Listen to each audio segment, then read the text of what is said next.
الحمدللہ رب العالمین والصلاة والسلام علی سید الانبیاء والمرسلین بعد فاعوذ باللہ من الشیطان الرجیم بسم اللہ الرحمن الرحیم۔ الحمدللہ حضرت موسیٰ علیہ السلام کی حیات طیبہ پر آپ کی مختلف زندگی کی جو اونچ نیچ تھیں، جو کچھ معاملات تھے،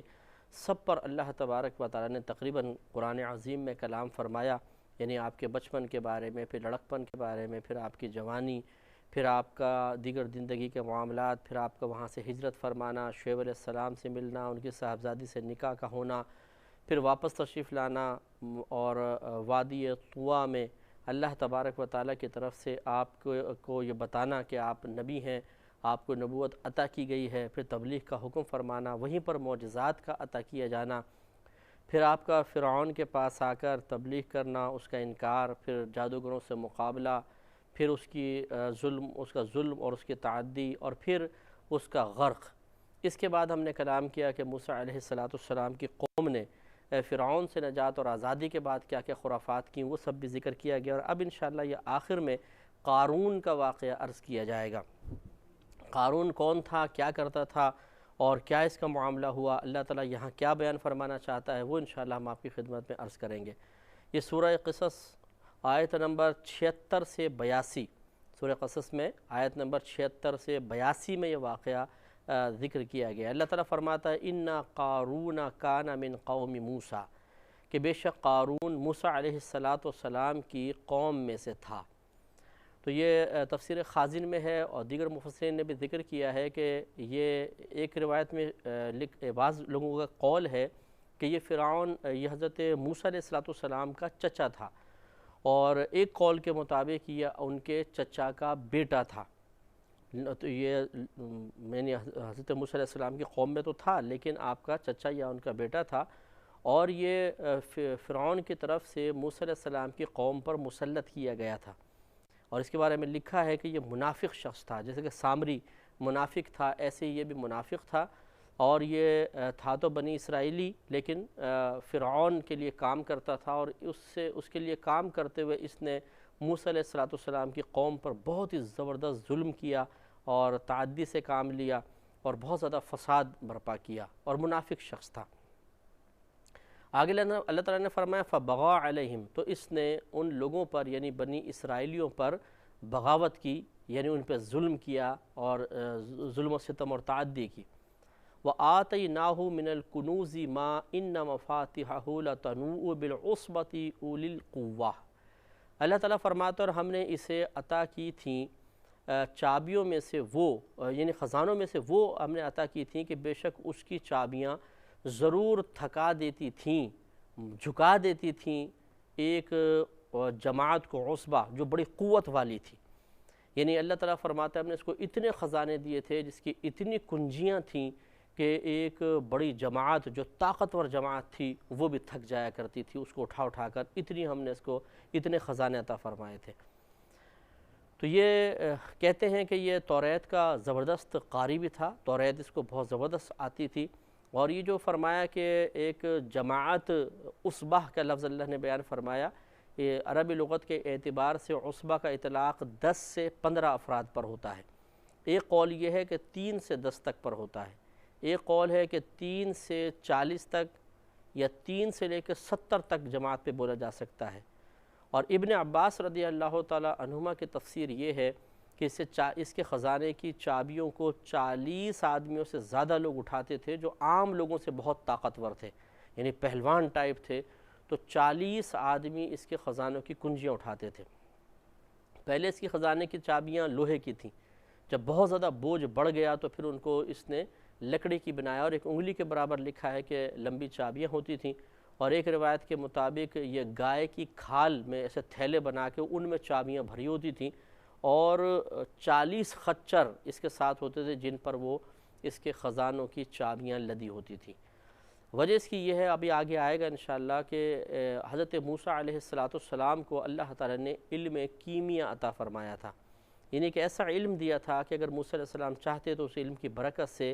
تانبے کو سونے میں بدل دیتے تھے، اس طرح قلعی جو ہوتی ہے اس کو سونے میں بدل دیا کرتے تھے۔ تو یہ علم آپ نے 3 اشخاص کو سکھایا، ایک حضرت یوشع بن نون کو، دوسرا غالب بن یوقنا کو، اور تیسرا اسی قارون کو حضرت موسیٰ علیہ السلام نے سکھایا تھا۔ لیکن ایسا نہیں کہ پورا پورا دے دیا، ایک تہائی ایک کو دیا، دوسرا حصہ ان کو دیا، تیسرا حصہ اس کو دیا۔ گویا کہ تینوں کو علیحدہ علیحدہ اتنا علم تھا کہ اس سے وہ پورا سونا نہیں بنا سکتے تھے، لیکن اس قارون نے کسی طریقے سے ہیلا کر کے ان دونوں سے ان کا علم لے لیا، اور پھر اس نے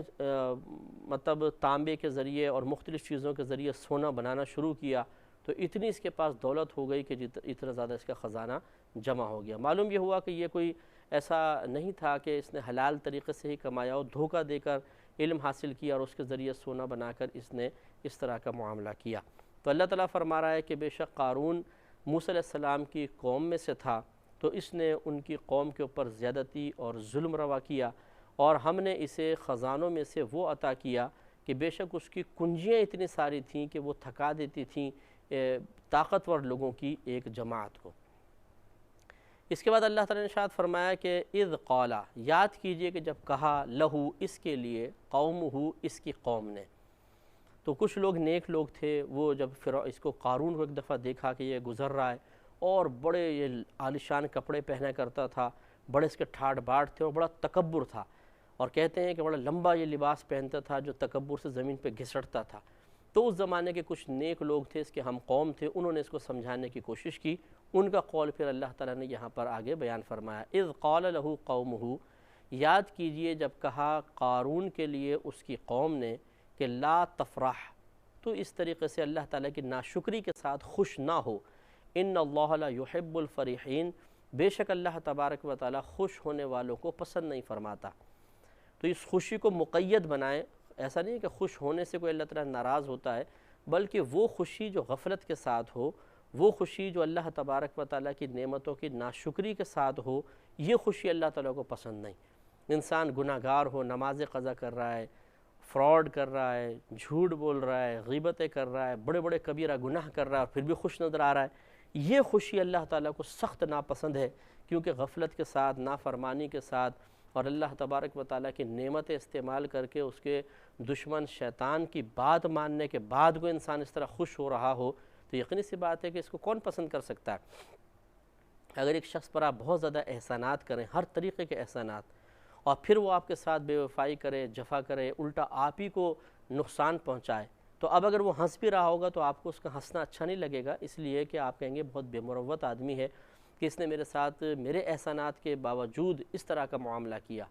تو اللہ تبارک و تعالیٰ کی نعمتوں کا تو کوئی شمار ہی نہیں کر سکتا۔ اب یہ قارون اللہ تعالیٰ کی نعمتیں حاصل کر کے اور نافرمانی میں مبتلا ہونے کے باوجود خوش خوش گھوم رہا تھا، تو لوگوں نے اس کو سمجھایا،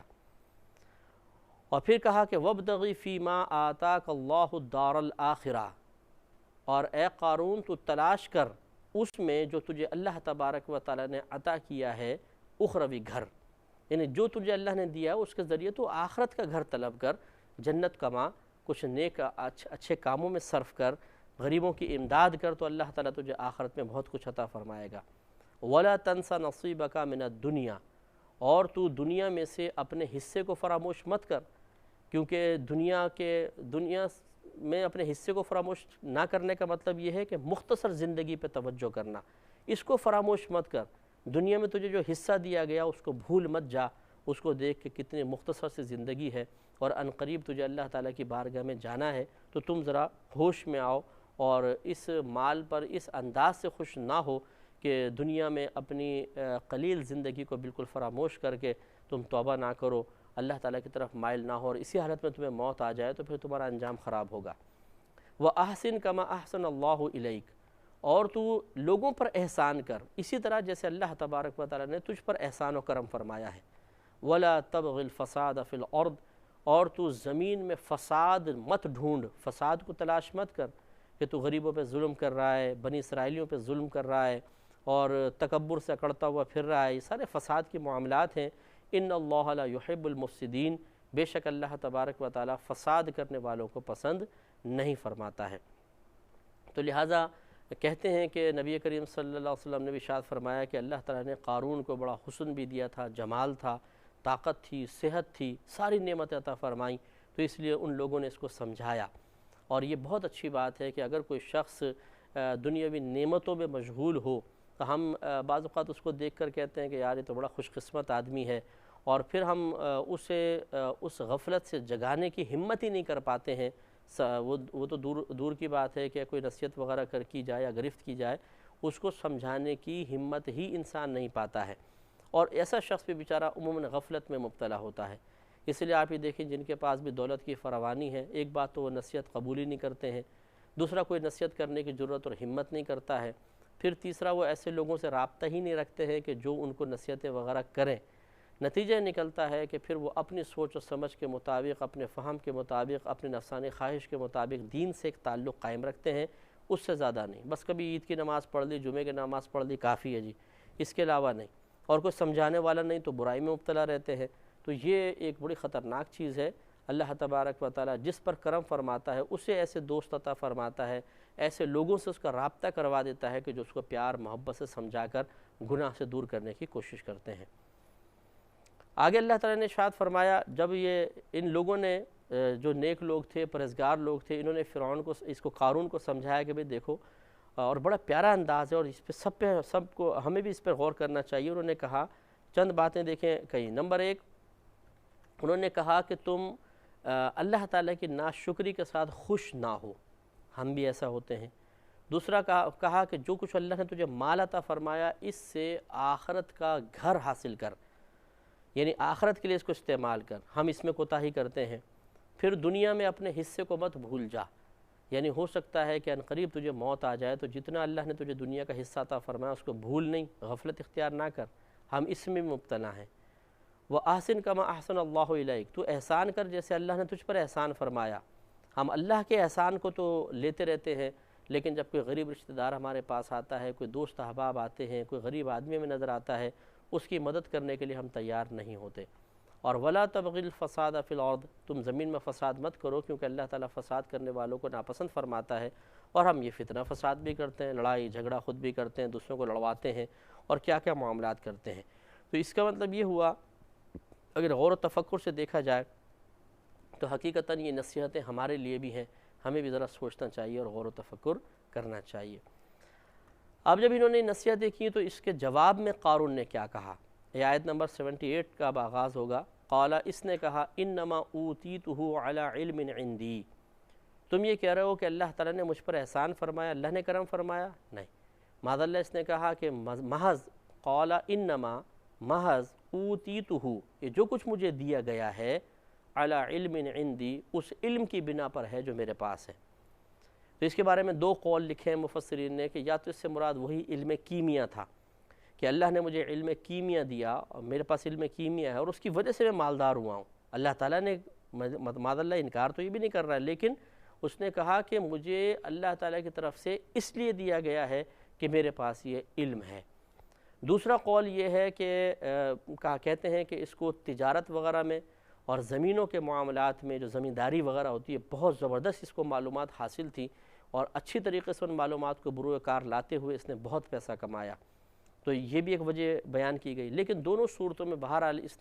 اس کے کہنے کا مطلب یہ تھا کہ کمال کی مکمل طور پہ نسبت اللہ تبارک و تعالیٰ کی طرف نہ کی جائے، دینے والی ذات تو اللہ کی ہے، لیکن اس کے کہنے کا مطلب یہ تھا کہ مجھ میں کمال تھا تبھی تو اللہ نے عطا فرمایا ہے نا۔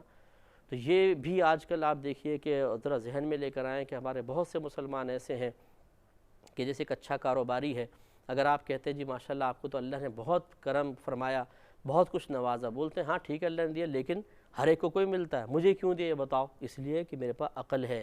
میرے پاس فہم ہے، میرے پاس اچھی قوت فیصلہ ہے، تو وہ سارا کریڈٹ خود لے جانے کی کوشش کرتے ہیں۔ اور جب یہ صورتحال ہو جائے کہ نفس مکمل کمال کی نسبت کو اللہ تعالیٰ کی طرف کرنے کو ناپسند کرنے لگ جائے، اور اس طرح کی خواہشات دل میں بیدار ہوں کہ ٹوٹل کمال کی نسبت میری طرف ہو، اللہ کی طرف ضمناً نسبت ہو جائے، اسی کا نام عجب و خود پسندی ہوتا ہے، کہ انسان